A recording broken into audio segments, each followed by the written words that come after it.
ഇനി ധനവാന്റെ ലക്ഷണത്തെ പറ്റിയാണ്. ധനവാന്മാരുടെ ലക്ഷണം എന്താണെന്ന് നോക്കുക. ധനം വാരിക്കൂട്ടുന്നവരുടെ ലക്ഷണം പറഞ്ഞു കഴിഞ്ഞ് ഇനി ധനവാന്മാരുടെ ലക്ഷണത്തെ പറ്റിയാണ് പറയുന്നത്. വിരലഞ്ചിനും അഗ്രത്ത് ചുഴി കാണുന്നുവെങ്കിലോ പാരമ്പര്യം പുലർത്തുന്ന ധനികൻ തന്നെയാണവൻ. ഈ വാച്ചിന്റെ സ്പ്രിങ് പോലത്തെ ചെറിയ വിരലിന്റെ തുമ്പുകളിൽ കാണാം. ലെൻസ് വെച്ച് നോക്കിയാൽ മാത്രമായി ഈ സ്പ്രിങ് പോലെ കാണാം ചുഴി. എല്ലാ വിരലും ഉണ്ടാകും. ചിലർക്ക് ഒന്നോ രണ്ടോ വിരലുണ്ടാവും, ചിലർക്ക് 2-3 വിരലുണ്ടാവും. ഈ ചുഴി അതാണ് ലെൻസ് വെച്ച് നോക്കുന്നത്. ഇവർ ഈ ഉള്ള കാര്യമാണ് ഇവർ. വിരലഞ്ചിനും അഗ്രത്ത് ചുഴി കാണുന്നുവെങ്കിലും പാരമ്പര്യം പുലർത്തുന്ന ധനികൻ തന്നെയാണ്. പാരമ്പര്യമായിട്ട് ധനികന്മാരാണ്. ചുഴിയഞ്ചും വലത്തോട്ടും നിരിഞ്ഞും നിലകൊള്ളുവിൽ സ്വന്തമായി ജനം ആർജിച്ച ധനവാൻ തന്നെയാണ് ധനൻ. വലത്തോട്ട് തിരിഞ്ഞ് എന്താണ് വലഞ്ചുഴിയാണെങ്കിൽ അവർ ബുദ്ധി സ്വന്തമായി ജനമാർജിച്ച ധനവാൻ തന്നെയാണ്. സ്വന്തമായി ജനം ഉണ്ടാക്കിയതാണ്. ഇടത്തോട്ടു ചരിഞ്ഞുള്ള ചുഴിയെങ്കിൽ അന്യനെ കവളിപ്പിക്കയാൽ വന്ന സമ്പത്തിന് ഉടമസ്ഥനാണ്. ഇടത്തോട്ടാണെങ്കിൽ മറ്റുള്ളവർ കവളിപ്പിച്ചുണ്ടാക്കുന്ന ജനുണ്ടാക്കും. ചൂണ്ടോന്നി വിരലിനഗ്രേ വലഞ്ചുഴി എഴുമ്പുമാൻ രാസനമായിട്ട് സമ്പത്തുണ്ടായ പുരുഷൻ.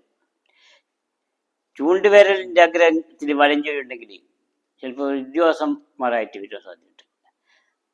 ഉദ്യോഗസ്ഥന്മാർ രാജശാസനമായിട്ട് ഇപ്പൊ രാജാവ് കൊടുക്കുന്ന സനം ഇപ്പം ഗവൺമെന്റിന്റെ സഹായം കിട്ടിയിട്ടോ അതിന് സമ്പത്ത് ഉണ്ടാവാണ്. അവർ ലോട്ടറി ഒക്കെ കിട്ടുവാനുള്ള സാധ്യതയുണ്ടായിരുന്നു. ഇത് ചൂണ്ടുവിരലിന്റെ അഗ്രത്തിൽ വലഞ്ചുഴി ഉള്ളവർക്ക് ലോട്ടറികൾ അടിക്കാനുള്ള സാധ്യതയുണ്ട് വലിയ. അങ്കുഷ്ടത്തിന് തലക്കേത് ചുഴിയും കാണുന്നുവെങ്കിലോ പിതൃരാജിതമാ സമ്പത്തുണ്ടാകും വേണ്ട പോലെ. അങ്കുഷ്ടം പെരുവിരലിന്റെ അതിൽ ചുഴി കണ്ടാൽ പിതാവിന്റെ സ്വത്ത് കൊണ്ട് ധാരാളം ഉണ്ടാവും. അണിയും നട്ടവും ശീർഷേ ചുഴിചൂടി വിളങ്ങിയാൽ ചൂതിനാൽ ജനമുണ്ടായ ഭാഗ്യവാൻ തന്നെയാ നിരം.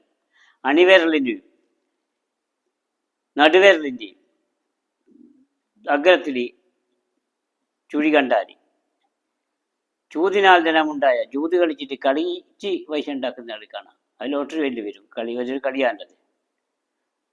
വിരൽ തുമ്പുകളിൽ കൊച്ചു 3 വരെയുള്ളവൻ ജോലി ചെയ്തിട്ട് ധാരാളം ധനമുണ്ടാക്കിയിട്ടുള്ളതാ. വിരൽ തുമ്പുകളിൽ കൊച്ചു 3 വരെയുള്ളവൻ. എല്ലാ വിരലിൻ്റെയും 3 വര അഗ്രത്തിൽ ഉള്ളവർ ജോലി ചെയ്തിട്ട് ധാരാളം ധനമുണ്ടാക്കിയ. ജോലി ചെയ്ത് എന്ന് പറഞ്ഞാൽ അധ്വാനിച്ചാലേ പൈസ ഉണ്ടാവും. പക്ഷേ ബുദ്ധിപൂർവ്വം അധ്വാനിക്കണം. ഒരാൾക്ക് 700 രൂപ ദിവസം കൂലി കിട്ടുന്ന അയാൾ ഒരു 500 രൂപ ചിലവാക്കി 200 രൂപ അവിടെ വെച്ചാൽ അയാൾ ലളിതമായ ജീവിതമാണ്. പക്ഷെ 2000 രൂപ കൂലി കിട്ടുന്ന ചില ജോലിക്കാരുണ്ട്.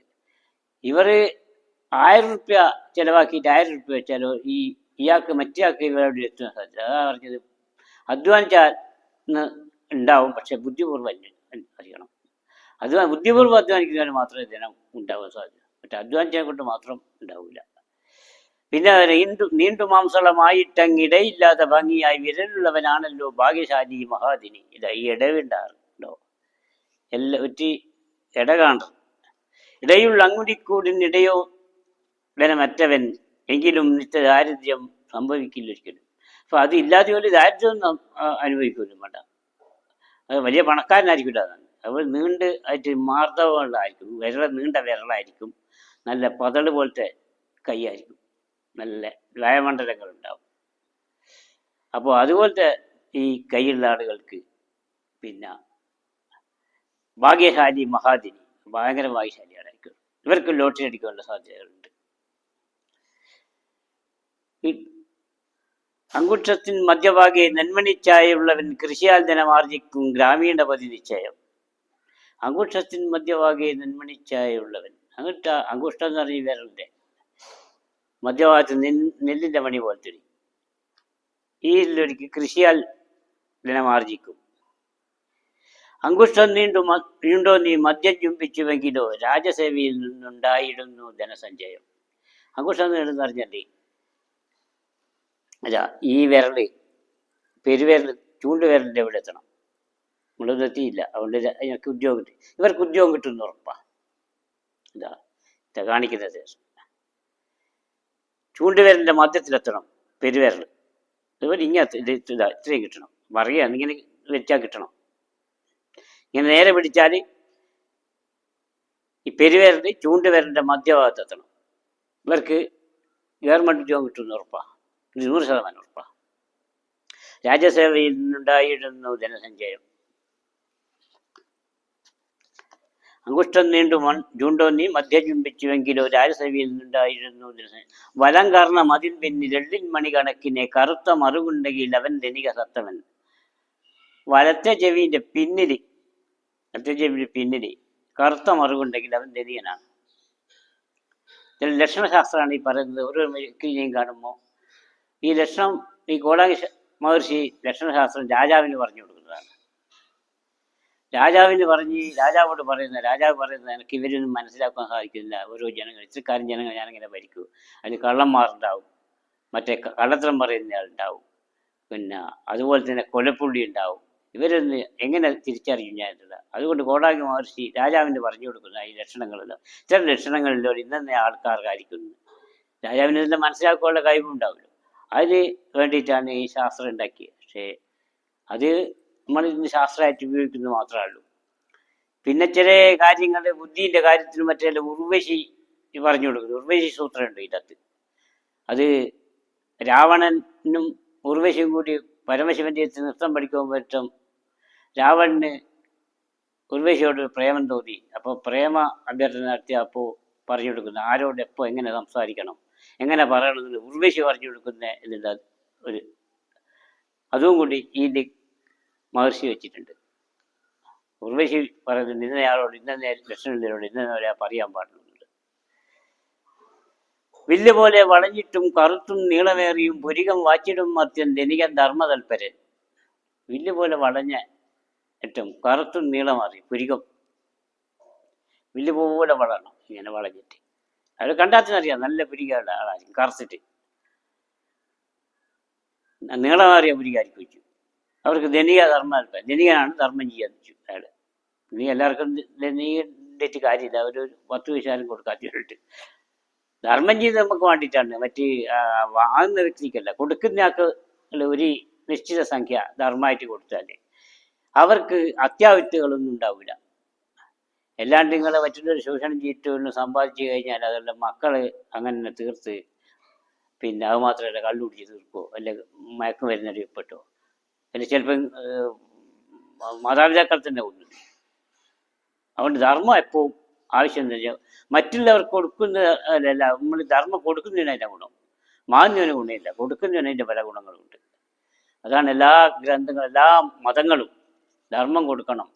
ഹിന്ദു മതവും ക്രിസ്തു മതവും ഇസ്ലാം മതം പ്രത്യേകിച്ച് ധർമ്മത്തിലവർ ഏറ്റവും അധികം ധർമ്മം കൊടുക്കുന്ന മതം ഇസ്ലാം മതമാണ്. ഇത്രയും ധർമ്മം കൊടുക്കും, അവർക്കുള്ളൊരു ഗുണം അതാണ്. അപ്പോൾ ധർമ്മം കൊടുക്കുന്നവർക്ക് മാത്രമേ ആ സമ്പത്ത് നിലനിർത്താൻ സാധിക്കൂ. അതുകൊണ്ടാണ് ധർമ്മം കൊടുക്കുന്നത്. നെറ്റിയിൽ പൊട്ടുപോലുള്ള ചുവന്ന മറവുള്ളവൻ പ്രസംഗ കലയിൽ കൂടി ജനമാർജിച്ചിടുന്നതാ. നെറ്റിയിൽ ഒരു ചുവന്ന പൊട്ടുള്ള ആൾ. പിന്നെ തിലകം ചാർത്തിനടുത്ത് കറുത്ത പൊട്ടുണ്ടെങ്കിൽ അതൊരു ഭാഗ്യാട്ടോ. അത് സ്ത്രീക്കും പുരുഷനും തുല്യമായിട്ടല്ലോ. ഈ പറയുന്നതൊക്കെ സ്ത്രീക്കും പുരുഷനും തുല്യ. ശിരസിന് മധ്യമായ 2 വലഞ്ചുഴികളുള്ളവൻ ധനവും ബുദ്ധിയും കൊണ്ട് പരിപാലിച്ചിടുന്ന. ശിരസിന്റെ മധ്യത്തിൽ 2 വലഞ്ചുഴികൾ തലയിൽ ചുയിൽ, ഇവർക്കും ധനുണ്ടാവും. വിടർന്ന നീണ്ട നേത്രങ്ങൾ, നീണ്ട നാസിക എന്നിവ മഹാജനിക്ക് കാണുന്ന ലക്ഷണൻ രാജപുങ്കവ. വിടർന്ന നല്ല വലിയ കണ്ണുകൾ, നേരത്തെ പറഞ്ഞ് കണ്ണിനെ പറ്റി താമരത് പോലത്തെ വിടർന്ന നീണ്ട നേത്രങ്ങൾ, നീണ്ട മൂക്ക്. ഞാൻ കഴിഞ്ഞ വീഡിയോ എല്ലാം പറഞ്ഞു. അഗ്രം നീണ്ട് വളഞ്ഞിട്ട് തത്തച്ചുണ്ടൊത്ത നാസിക ഉഗ്രപ്രതാപിയായുള്ള മർത്തിനിൽ കണ്ടിടുന്നതാണ്. അത് ഒന്നും കൂടി ആവർത്തിക്കുന്നതാണ്. ഇത് വിടർന്ന നീണ്ട നേത്രങ്ങൾ, നീണ്ട നാസിക എന്നിവ മഹാജനിക്ക് കാണുന്ന, ഇത് മഹാജനക്ക് കാണുന്ന ലക്ഷണൻ രാജ, മഹാജനിക്ക് കാണുന്ന ലക്ഷണങ്ങളാണിത്. ഇത് പ്രത്യേകം പഠിക്കണം. ഇത് ഒറ്റ ഓട്ടത്തിൽ വരെ കണ്ടറിയാം. നീണ്ട മൂക്കും അതുപോലെ തന്നെ നല്ല കണ്ണും വലിപ്പമുള്ള ഒരൊറ്റ ഓട്ടത്തിൽ നോക്കുമ്പോൾ അയാൾ ആജാനുഭവ. അവർക്ക് മഹാജനിക്ക് കാണുന്ന ലക്ഷണൻ രാജമുഖ. വലം കൈ വെള്ളയിൽ ശങ്കൻ ദജൻ ചക്രം ഘടം കഥ അങ്കുശം പത്മവീരേക്കായുള്ളവൻ ധനികന്ദ്രവ. വലം പുരുഷന്റെ ഇതാണ്. പുരുഷന്റെ വലം കൈയിലായിരുന്നു കേട്ടോ, സ്ത്രീക്ക് ഇടത് കൈയിലാണ്. പുരുഷന് വലം കൈയിൽ നാരിക്കിടതു കൈയിലും നോക്കണം മസ്തശാസ്ത്രത്തിൽ തത്വങ്ങൾ മന്നോത്തമ. അപ്പോൾ ഇത് ഇവിടെ പുരുഷന്മാരുടെ പറഞ്ഞത്. വലം കൈ വെള്ളയിൽ ശംഖുണ്ടാവുക, ഗജം കൊടി, ചക്രം, ഘടം ഗത ഇതൊക്കെ ഉണ്ടെങ്കിൽ അങ്കുശം പത്മമീരേഖ, അങ്കുശം കൈൻ്റെ അടിയിൽ മുഴ, കൈൻ്റെ അടിയിൽ മുഴയുള്ള ആളുകളുടെ ചെറുത്. പത്മമീരേഖ താമര, പത്മം എന്ന് താമര, ഈ രേഖയുള്ളവൻ ധനികനാണ്. ഇത് വളരെ ചുരുക്കാക്ക കാണും, എല്ലാവരും കണ്ടുന്നില്ല, ഏതെങ്കിലും ഒന്നുണ്ടായാലും തന്നെ അയാൾ ധനികനാണ്. അപ്പോൾ ശംഖ് ചിലയാൾ കാണാം, ചിലയാൾക്ക് ഗത കാണാം, അങ്കുശം കണ്ടിട്ടുണ്ട്, താമര കണ്ടിട്ടില്ല കേട്ടോ. ഞാൻ ഇതുവരെ കൈ നോക്കിയിട്ടൊന്നും കണ്ടിട്ടില്ലായിരുന്നു, പക്ഷെ ഉണ്ടായിരിക്കും അതാണ്. അപ്പോൾ ഇത്തരം ഈ അടയാളങ്ങളാണ് ധനികന്മാരെ പറ്റി പറയുന്നത്. ധനം എന്ന് പറയുന്നത് മഹാലക്ഷ്മി എന്നതാണ്. മഹാലക്ഷ്മിയെ പ്രാർത്ഥിക്കുക. ധനം കിട്ടുക എന്ന് പറഞ്ഞാൽ ഏറ്റവും ഫലം കിട്ടുന്നത് ശിവനാണ്. ഏറ്റവും പെട്ടെന്ന് പ്രസാദിക്കുന്ന ദേവൻ എന്ന് പറഞ്ഞാൽ ശിവനാണ്. ശിവനോട് പോയി പ്രാർത്ഥിച്ചു കഴിഞ്ഞാൽ ശിവൻ അതിട്ട് മഹാലക്ഷ്മിയോട് പറയും, എൻ്റെ ഒരു ഭക്തനാണ്, അയാൾക്ക് എന്തെങ്കിലും കൊടുക്കണം. കുറേ കാലം പ്രാർത്ഥിച്ചാൽ കിട്ടും. മഹാലക്ഷ്മി കുബേരനോട് പറയും, അത് ദേവന്മാരുടെ ഈ ധനം ദൂഷിക്കുന്ന ആളാണല്ലോ കുബേരൻ ഭൂമിയിലേക്ക് ഒന്ന് നോക്കും, ഏതിലാണ് ഇയാൾക്ക് എക്സ്പീരിയൻസ് നോക്കും, ഏത് ഭാഗത്താണ് ഇയാൾ കൃഷിയിലോ കച്ചവടത്തിലോ അല്ലെങ്കിൽ ലോട്ടറിയിലോ എന്തെങ്കിലും ഒന്ന്. ഈ ലോട്ടറി പണ്ടില്ല, ഇപ്പാണ് ഉള്ളത്. പണ്ട് ഇപ്പം മനുഷ്യ നിർമ്മിതമാണ് ലോട്ടറി. അതില്ലാത്ത കാലഘട്ടത്തിൽ കൃഷിയിലോ എന്തെങ്കിലും ഈ കുബേരൻ ഭൂമിയിലേക്ക് ഒന്ന് നോക്കും. അപ്പോൾ നോക്കുമ്പോൾ ഇവൻ ഇന്നേന് പറ്റും, ഈ ഇവൻ എക്സ്പീരിയൻസ്, അവൻ കൃഷിക്കാരനാണ്, നല്ല വിളവുണ്ടാക്കി കൊടുക്കും, അവൻ്റെ വിളവിന് വില കിട്ടും, അതുപോലെ തന്നെ വലിയ ധാരാളം പറ്റില്ല, രോഗങ്ങളും കാര്യങ്ങളൊന്നും ഉണ്ടാവില്ല. അപ്പോൾ ബിസിനസ്സുകാരന് നല്ല കച്ചവടം, ഒരു ഹോട്ടലിൽ ആൾ നടത്തുന്ന ആടെ നല്ല ആൾക്കാർ വന്ന് ചിലവുണ്ടാവുക, ചിലവുണ്ടായില്ല ലാഭം കിട്ടും. അങ്ങനെ ഒരുപാട് ആൾ പിന്നെ വരുന്ന കടിയായിരിക്കും അത്. ഇതുപോലെയുള്ള ഇതാണ് ധനമുണ്ടാക്കുവാനുള്ള ശിവനോടാണ് പ്രാർത്ഥിക്കേണ്ടത്.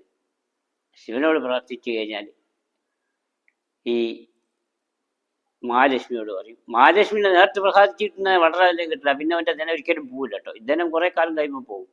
മഹാലക്ഷ്മിനും മഹാവിഷ്ണുവിനും പ്രാർത്ഥിച്ചിട്ട് നിങ്ങൾക്ക് ധനം കിട്ടില്ല, ഒരിക്കലും പോവില്ല ധനം. ധനം എല്ലാ കാലവും ഉണ്ടാവും. അപ്പോൾ ഇതെല്ലാം എന്തെങ്കിലും സത്യമുണ്ടോ എന്നുള്ളത് ഞാൻ നേരത്തെ പറഞ്ഞ പോലെ ഈ ശിവനെയും വിഷ്ണുവിനെയും എല്ലാം ഇതെന്തൊക്കെ ഉണ്ടോ? ബ്രഹ്മ വിഷ്ണു മഹേശ്വരന്മാരാണ് ഹിന്ദുക്കൾ അന്ധവിശ്വാസികളാണ്. മറ്റവർക്ക് അന്ധമായിട്ട് വിശ്വസിക്കുന്ന, എന്നാൽ ഹിന്ദുക്കൾ അന്ധവിശ്വാസികളല്ല. ഹിന്ദുക്കൾ ശരിയായ സത്യം മാത്രമേ വിശ്വസിക്കുന്നു. കാരണം ശിവൻ ഇന്ന് കുടികൊള്ളുന്നത് എപ്പോഴും കൈലാസത്തിലാണ്. കൈലാസം എന്ന് പറഞ്ഞാൽ ഹിമാലയ പർവ്വതത്തിൽ എത്രയോ പർവ്വത ആരോഹകർ വന്നിട്ട് അമേരിക്കയിൽ നിന്നും റഷ്യയിൽ നിന്നും പല രാജ്യങ്ങളും ഇന്ന് വരെ കൈലാസക്കാരനില്ല. ഏതോ ഒരു സന്യാസി അവിടത്തേക്ക് പോയെന്ന് പറയുന്നല്ലാണ്ട് പിന്നെ അയാൾ സംസാരിച്ചിട്ടില്ല. മറ്റാരും കൈലാസത്തിൽ നേരത്തെ എവറസ്റ്റോടുകൂടി കാര്യം. അപ്പോൾ ഹിന്ദുക്കൾ അന്ധവിശ്വാസമുള്ള ശിവൻ അവിടെ ഉണ്ട്, ഇപ്പോൾ കൈലാസമുണ്ട്. പിന്നെ മഹാവിഷ്ണു എന്ന് പറയുന്നത് അത് അന്ധവിശ്വാസം എന്ന് പറയും. മഹാവിഷ്ണു ഉള്ളത് ബർമുഡ ട്രയാങ്കിളാണ്. അത് പസഫിക് സമുദ്രത്തിൻ്റെ പസഫിക് സമുദ്രം എന്ന് പറഞ്ഞാൽ അറ്റ്ലാന്റിക് സമുദ്രം പസഫിക് സമുദ്രം വേറെ ഇരുന്നിടത്തിൽ പസഫിക് സമുദ്രത്തിന് നീലാറാണ്, എന്നാൽ അറ്റ്ലാന്റിക് സമുദ്രത്തിന് വെള്ളാറ്. ഇത് ഒരു നേർരേഖ പോലെ കാണാം. അതിൻ്റെ സത്യം എന്താണെന്ന് ഇന്ന് വരെ ശാസ്ത്രത്തിന് ഒരു പിടി കിട്ടിയില്ല. അതെങ്ങനെ വരുന്നു എന്നുള്ളത് ശാസ്ത്രത്തിന് പിടി കിട്ടിയില്ല. എന്നാൽ ബർമുഡ ട്രയാങ്കിളിനെ പറ്റി പറയുകയാണെങ്കിൽ 126 കപ്പലും 47 വിമാനങ്ങളും അവിടത്തേക്ക് പോയി, ഒരൊറ്റെണ്ണം തിരിച്ചു വന്നിട്ടില്ല. അതിൻ്റെ അവശിഷ്ടം പോലും വന്നിട്ടില്ല. എന്താണ് 47 വിമാനങ്ങൾ 126 കപ്പൽ ഇതുവരെ ആയിട്ട് ബർമുഡ ട്രയാങ്കിളിലേക്ക് പോയി. അവിടെയാണ് നമ്മളെ മഹാവിഷ്ണു വസിക്കുന്നത്. അപ്പോൾ ഹിന്ദുക്കൾ അന്ധവിശ്വാസികളാണോ? ശാസ്ത്രം മറ്റോ പുരോഗമിച്ചെങ്കിൽ ഇന്ന് വരെ കണ്ടുപിടിക്കാൻ സാധിക്കാത്ത ഈ 2 സ്ഥലങ്ങളെ പറ്റിയത്. പിന്നെ ബ്രഹ്മാവിന് പ്രത്യേക സ്ഥലമില്ല. ബ്രഹ്മാവ് എന്ന് പറയുന്നത് എല്ലാ സർവ്വലോകത്തിൽ സർവ്വവ്യാപിയാണ്, ബ്രഹ്മം തീർത്തയാളാണ്. അപ്പോൾ ഹിന്ദുക്കൾ അന്ധവിശ്വാസികൾ ഇതെല്ലാം അന്ധവിശ്വാസം പറഞ്ഞ് തള്ളിക്കലല്ല ശരി. അതിലൊന്നും സത്യാവസ്ഥ ഉണ്ടോ? ഞാൻ യുക്തിവാദിയായിരുന്ന കാലത്ത് ഇതൊക്കെ അന്വേഷിച്ചായിട്ടാണ് ഞാൻ ഈശ്വരവിശ്വാസമായിട്ട് മാറിയത്. ഞാൻ യുക്തിവാദിയായിരുന്നു. ഈ കൊടാങ്കി ശാസ്ത്രത്തിൻ്റെ കൈ കിട്ടുമ്പോൾ ഞാൻ ഓരോരുത്തരെയും ഇങ്ങനെ മനസ്സിലാക്കി ഇതിലെന്താ സത്യാവസ്ഥ ഉണ്ടോ, അതുകൊണ്ട് സത്യം മാത്രമാണ് നിങ്ങളോട് പറയുന്നത് ഞാൻ. പക്ഷേ ഞാൻ മറ്റ് ഇനിയിപ്പോൾ ഈ പഠിച്ചിട്ട് ഈ ജനങ്ങളെവിടെങ്കിലും എത്തിക്കുക എന്നുള്ളത് മാത്രമേ ഉള്ളൂ. കാരണം പഠിച്ചു വെച്ചാൽ മറ്റുള്ളവർക്ക് ഉപകാരപ്പെടണം. ഒരു പണം ഉണ്ടെങ്കിൽ അത് ഒരാൾക്ക് അതിന് ഉപജീവനമാർഗത്തിൽ കച്ചവടത്തിനോ എന്തോ കൊടുക്കണം, അല്ലെങ്കിൽ ധർമ്മത്തിന് കൊടുക്കണം. ശാരീരികമായിട്ടുള്ള അവശനെ സഹായിക്കുകയും വേണം. അവശൻ്റെ കൈ പിടിച്ച് കാറ്റുവാനുള്ളതാണ് മറ്റിൻ്റെ ആരോഗ്യം. ഇതിന് പ്രധാനം അധ്വാനിക്കുവാനുള്ളതാണ്, മറ്റുള്ളവരെ കുത്തിക്കൊല്ലുവാനും മറ്റുള്ളതല്ല. അതുകൊണ്ട് ആണ് ഞാൻ ഇതൊക്കെ മനസ്സിലാക്കിക്കൊണ്ടാണ് ഞങ്ങളോട് പറയുന്നത്. എന്തെങ്കിലും തെറ്റുണ്ടെങ്കിൽ നിങ്ങൾ ഈ കമൻറ്റ് ബോക്സിൽ രേഖപ്പെടുത്തണം. എന്നെ സംബന്ധിച്ചിടത്തോളം ഞാൻ പഠിച്ചത് വിദ്യ പലതും നിങ്ങളോട് പറയാം ഉണ്ട്. ഇനി അങ്ങോട്ടുള്ള വീഡിയോയിൽ നിങ്ങൾക്ക് ഇതെല്ലാം കാണുവാൻ സാധിക്കും. എൻ്റെ പഠിച്ച കാര്യങ്ങൾ ഞാൻ നിങ്ങളോട് പറയും. നിങ്ങൾക്ക് ഇഷ്ടമുണ്ടെങ്കിൽ ലൈക്ക് ചെയ്യുക, അത്ര സബ്സ്ക്രൈബ് ചെയ്യുക. നിങ്ങളെ അഭിപ്രായങ്ങൾ കമൻറ്റ് ബോക്സിൽ രേഖപ്പെടുത്തണം എന്ന് മാത്രം പറഞ്ഞുകൊണ്ട് വീഡിയോ അവസാനിക്കും. എൻ്റെ നമസ്കാരം.